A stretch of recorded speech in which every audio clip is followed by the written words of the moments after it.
Movies and media really portray human trafficking to look one way. You're kidnapped from your bed, or you're, the elusive white van you're thrown in the back of. And that's not really what's happening.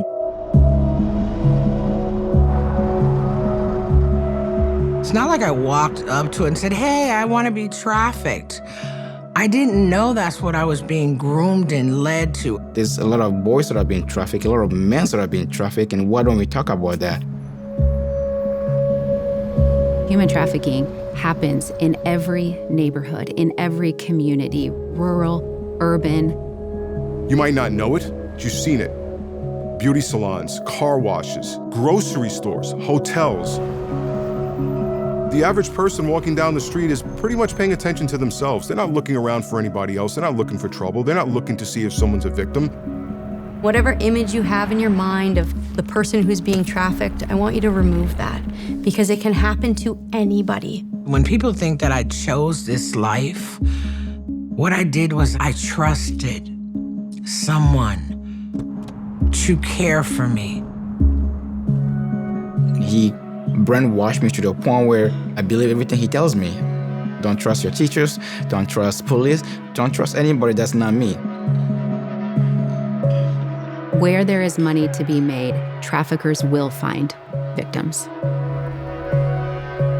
You, everybody that you know, everybody that they know, and everybody that they know has been in contact with somebody that's been trafficked.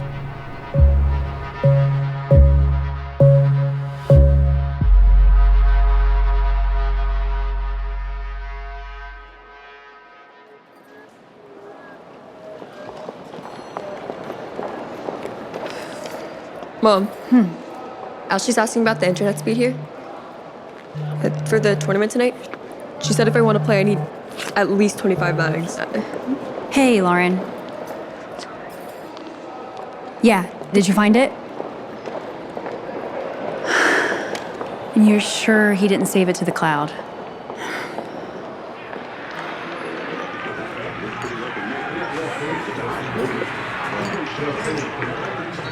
I get you. Hey, let me get a lager. All right. You staying for the game, or you want me to close this out? Hey, keep it open. I'll be watching the game. People have a misconception about human trafficking. You might see movies where they show containers of people, that have been trafficked, and they talk about it on certain TV police shows, things along those lines. They tend to conflate smuggling and human trafficking. With smuggling, that movement is required. With human trafficking, there is no movement that's required. A person being smuggled across the border is a crime against the country. Human trafficking is a crime against an individual.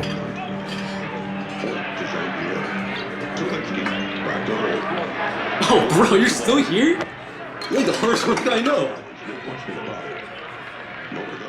I am the oldest of 7. Growing up, I have to take care of my sisters, my brothers, and work in the farm, and to help my parents. In my country called Togo, not everybody get the chance to go to school.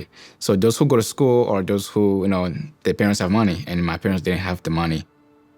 Extended family member that my parents know is very well regarded in my country, in my city, promised my parents that he will bring me to this country and provide me with education. Who I was extremely happy. My folks were extremely happy, and I was only 7, All right. I'm just gonna have to type it up again tonight. Mom, the line. It's due Monday. Thanks for checking. I often struggled with finding my own identity and who I wanted to be. And I didn't want to ask for help, so I started to self-medicate. And I found drugs at a really young age. I was living in, or staying in, I should say, an apartment we call the trap house. And then all of a sudden, these 2 men walked into that apartment. And right away, one of them locked eyes with me, and he walked over to me. And he sat down beside me, and he started to talk to me. And I told him everything because it felt so good that somebody finally stopped and noticed I was struggling and asked me about it. He learned every vulnerability that I had ever had. He learned every basic need that had not been met or wasn't being adequately met in my life. And he was later gonna use this stuff against me. But in that moment, it felt so special. When I got into trafficking, I didn't know I was in trafficking. If you're missing a big sister, if you're missing a father figure, if you're missing a mother figure, they will supply that. And mine, unfortunately, happened to be a father missing in the home. Hey! Hello. Yeah, we don't really have a choice. They're not beating them or controlling them and dragging them into cars and dragging them in. It's not what you see. It's not the way it is. They make these things seem very natural. They make it seem like they're the principal and the people that are under their control are very well disciplined. Anybody could be a victim of human trafficking. There's no definitive age, gender, size, creed. Human trafficking is the exploitation of human beings through force, fraud, or coercion for the purposes of either commercial sex or forced labor. Anybody under the age of 18, for any kind of commercial sex acts, that is human trafficking by definition. Anybody under the age of 18. What's important to note here is there's a third party. Shoot, shoot, shoot, shoot, shoot. A victimizer, a trafficker, somebody who is in control and making a profit off someone else's back. Is there anything else? No, that's it. Thanks, man. For 6 years, I was with him. I'm a male. I can lift things. I can work for him. I can clean the cars. That was fences in the heat of the summer with hands, not having the proper tool to do the work, mowing the lawns for other people. Somebody's telling me what to do every single day. If I don't do that properly, I am punished. The time I wake up, the time I eat, the time I go to school, everything was controlled. He see me, he see money, and that's all it is. That's all he see me as. I'm an only child, and my brain is not well developed yet, so whatever he's doing to me, I thought was normal. I thought it was normal. My trafficker was able to start to build a relationship. For the first time, I got to go to sleep that night without having to sleep with one eye open. And they also supported my drug of choice. No questions asked, though. All of my basic needs came free from them. I literally felt like I owed them my life. And then things started to shift. Things no longer came free anymore. And then they would ask me to do something. When I said yes, they would reward me for it. I became more and more willing to do these things because I just wanted them to treat me in the way that I knew they were capable of treating me. And this is when they brought up the idea of working in the sex trade. Beautiful. Yes. I thought I would be able to choose what services I would provide, how many people I would see, how much money I would charge. All of that changed. I was stripped of all my power and control. Half the time, I had no idea who was coming to my hotel room door, and I had no idea what services I was expected to provide. I was raped and beaten for 24 hours and held captive, the very first pimp I had. A block and a half away from my mom's house. I couldn't run and scream and go home because he said he'd kill her. In the life, I'm a product. Someone paid to do what they wanted to, and there was no questions asked on my behalf. If I showed any part of resistance, I was quickly reminded, this is who I am, this is all I am, and this is what I'm good at.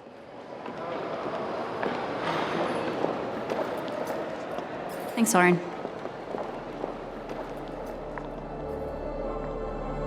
Mom, did you hear me about the Wi-Fi here? Oh, yeah, I'll check.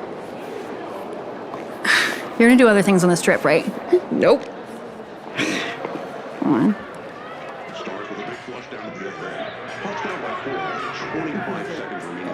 Hey, Chico. Come on.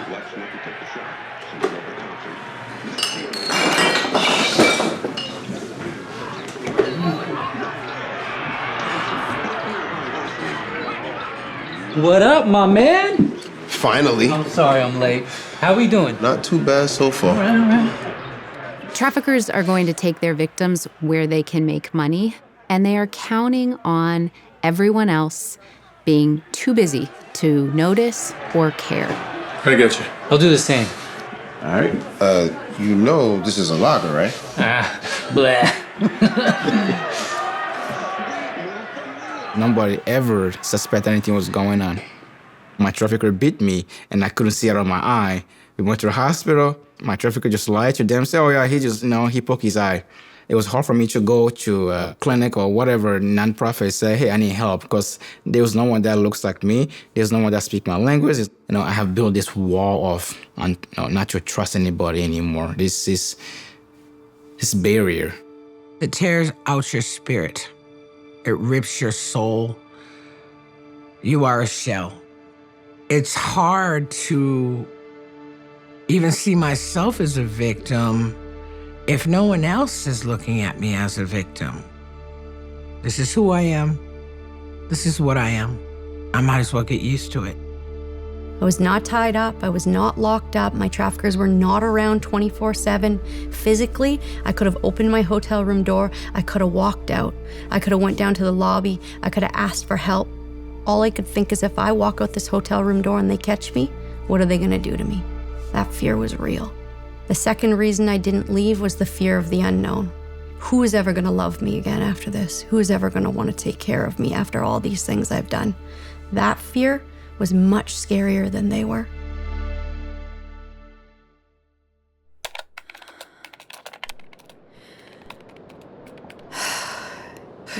Yeah.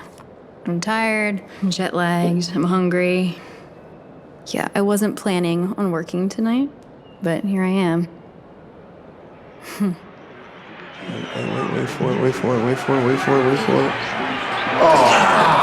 that? I hate these stupid overtime games. You know I gotta work in the morning?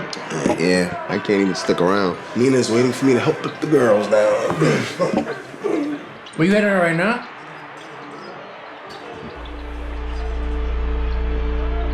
All right, honey. I think I gotta wrap this up. My battery's about to die, and I want to finish this before Chloe comes down for dinner. Yeah. We're gonna go to a restaurant here at the hotel. When something doesn't feel right, generally speaking, something's not right. Doesn't mean you just always go off of assumptions, doesn't mean you just go off of one thing that looks wrong, because there have to be multiple things, multiple factors that would tell you this is a victim that's being trafficked. But if something just doesn't seem right, they're not. Something's wrong.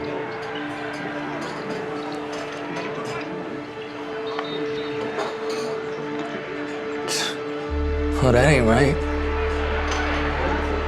No. What do you see around you? What are the interactions like? There are certain things, subtle things that you could look for, and when you start looking for the signs, you'll see it. It's out there. Hey, do you remember that girl I was telling you about earlier? Yeah, in the lobby. She's back again.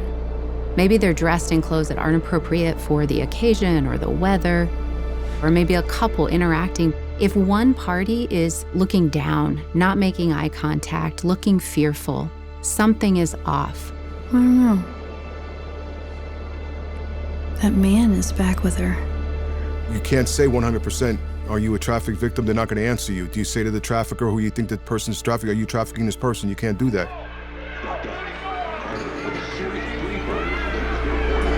Hey! Come! Come! Here. Since nobody knew that I exist, why do I want to keep enduring this pain, this evil that this man keep causing me to do? If I take my own life, then no one will know I exist anymore. And that's the point of me trying to take my own life.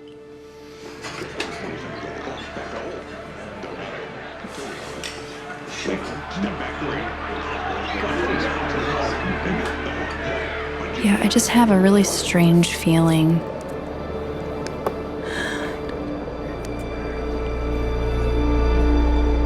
Honey, one sec.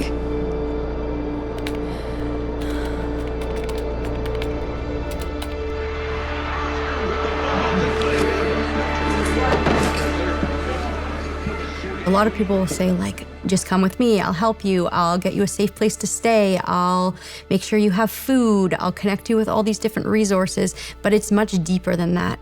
It's really about building that relationship that's stronger, healthier, and more powerful than what the trafficker has built. You're not going to leave with somebody unless you can trust that they're going to be able to give you exactly what the trafficker has given you.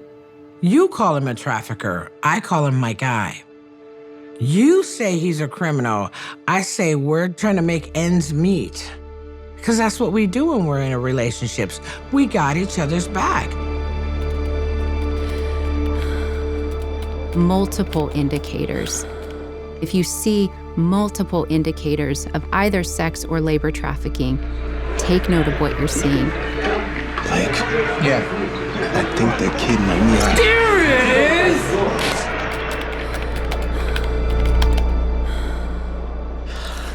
Honey, grab a pen. All right, dinner on. What did the victims look like? What were they wearing? Were there any facial scars? Did they have an accent? Whatever you can gather might be more than enough to give to the investigators that are working a case. Honey, write this down. Young female, late teens, black, jeans. When individuals take down that information and look for multiple indicators, And there's a car outside. they can be extremely helpful. What a way to end the game! Oh. I gotta hit the bathroom before I go. Don't wait up for me. Get back to your family, right? I'll see you later. What a game.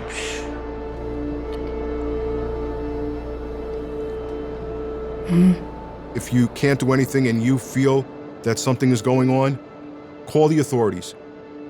Don't go chasing people down. Don't go following people. Let the professionals handle it. Your job is to report it. Chancey Carter plays the game from inside, forces overtime, and the rest is history. It's true what they say. It only takes one. She's getting into a car now. It's a sedan, license plate H9V4. This police unit booked a fake appointment with me, and they showed up at my hotel room door. He asked permission to come in. Nobody had asked permission to do anything to me in a really long time. So right away, he built a little bit of rapport. Because of the support I received from that officer, including all the other resources that I connected with, I never went back to a trafficking situation, which is quite rare. This teacher saw something in me. She saw me as a person for the first time. And so one day we were at school, and then the FBI showed up to school. If I get deported, then my family would shame me, and they would just disown me. So I was petrified. They reassured me that I wasn't gonna get deported, and that I will not see my trafficker ever again from that day on. Who knows where I'll be right now if that lady didn't take the chance on me. She became a hero.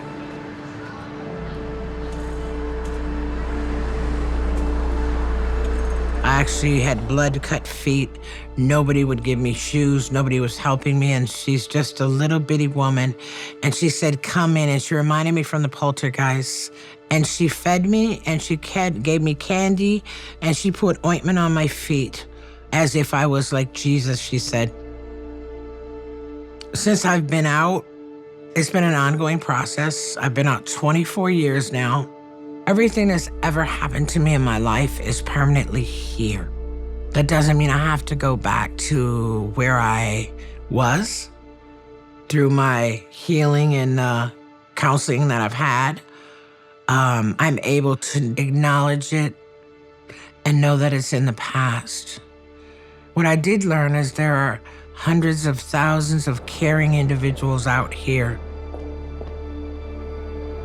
I actually work for Victim Services of Durham Region, which is the exact organization that helped me in the immediate aftermath of my exiting from my trafficking situation. So I've now dedicated my life to not only raising awareness to human trafficking, but also supporting people in very similar situations. If I would have learned what human trafficking truly was growing up, or even as a teen, I don't know if what happened to me would have. If you can do anything to help us, it's bring this information back to your community. Talk to your neighbors about this. If you have loved ones and children or young adults, teenagers, those are the next victims if we don't eradicate this and get rid of it. Our next coming up buyers are our sons if we don't teach them different. Start from your own home. Talk to your kid, talk to your friends, and making sure that you are aware of this issue. If you see child working somewhere and you don't think you have some inkling, you have the duty as a citizen to report that, to say, I suspect something's wrong here. We can also just tell people they're loved and smile and say good morning to them. Showing compassion, showing concern goes a long way. Letting a victim know they're worth saving, because I didn't think I was worth saving for a very long time. Now I'm priceless.